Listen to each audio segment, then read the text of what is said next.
The Olympics winding down this weekend, and you were just getting into it. I know you're thinking, I want more. Well, we can make the Olympic excitement last a little bit longer with some stellar sports books from the Seattle Public Library. And two of their librarians, Misha Stone, the karaoke queen, I am told, and Lesley Garrett, full style points for that jersey today. Thanks for being here to both of you. Yeah. This is exciting. We got some books that folks should check out if they want to get a little more into the history. They've got a couple more years if they want to buff up and get ready, right? Absolutely. The first book here, we're going to, Kids Olympians. This is a winter book, and I think that is right up here. That's right. So thanks so much for having us, Chris.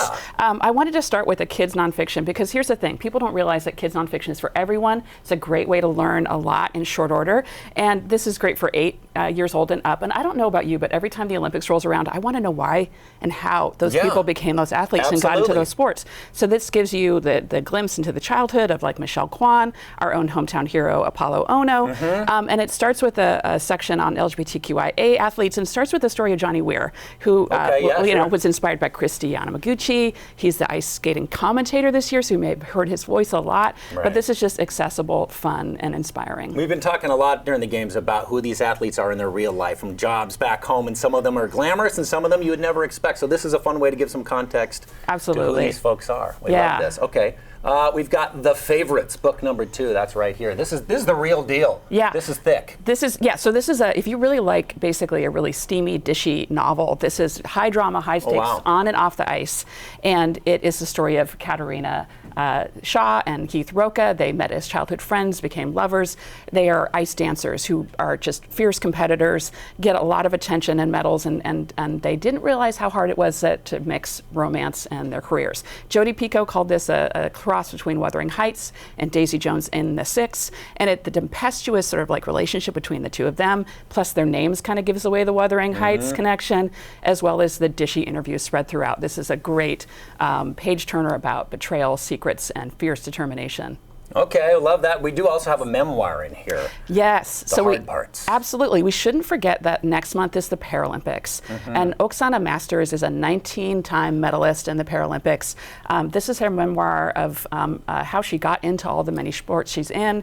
She grew up her first 7 years in an orphanage in the Ukraine, born with birth defects due to the Chernobyl explosion, and she's adopted by a single mother in the U.S. She shares her experiences of like navigating new life, a mother who just fiercely defended her and saved her, and how rowing really sort of like opened her world to the way in which sports can really save you. Sports as therapy. She's just one you're going to root for. This is a really searingly honest and beautiful memoir. The Hard Parts, a memoir of courage and triumph. Thank you for that important reminder of the games next month as well. This is great.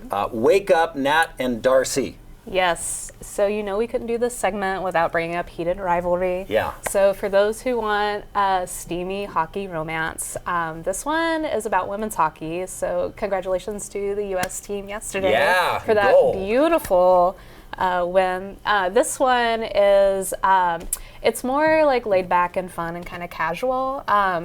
But the main concept is that Natalie has been cut from the Olympics team right before the Olympics start, and is like, really dealing with that. And then this opportunity comes up to co-host with one of her exes.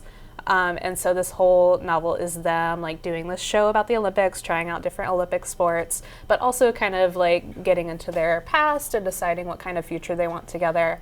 Happy ending, a little bit steamy, I'd say moderately steamy, but also just a really fun read. I love the blending of the memoirs and some fiction and some fun here. Ski jumping in Washington State. Yes, this one's for the history buffs. So love it. It is all about the connection between Washington State and the Olympics. And I really loved the newspaper clippings that are included, and there's also a lot of historic photos. So it's more like fact-based, and you get down to like the exact meters and angles of the different ski jumps, which I found really fun to read in between actually watching the ski jumping happening in Italy. So if you want to read more about that and also learn more about what's happened here in our state, highly recommend that one. Very cool, good context. I mean, we're surrounded by all these beautiful mountains. Not many realize that we've got our own heritage and history in the sports. I love that. And then the 6th book, Athletes Who Changed the Game. Yes, this is, as we wrap up the Olympics and look toward baseball season and the World Cup coming up, this is a great overview of all of the really important milestones that have happened in sports. And it's great because it rather than getting into the more like in-depth history of each individual athlete, it kind of like does an overview of everyone to get familiar with. And so it also includes an index by sport.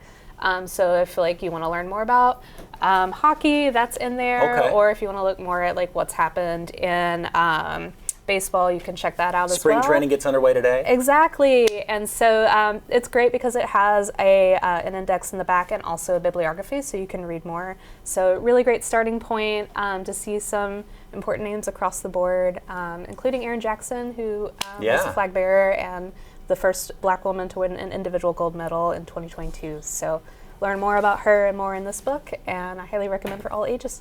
Great info, great leads. Thank you both so much for being here. Thank you, Chris. We'll see you at the library.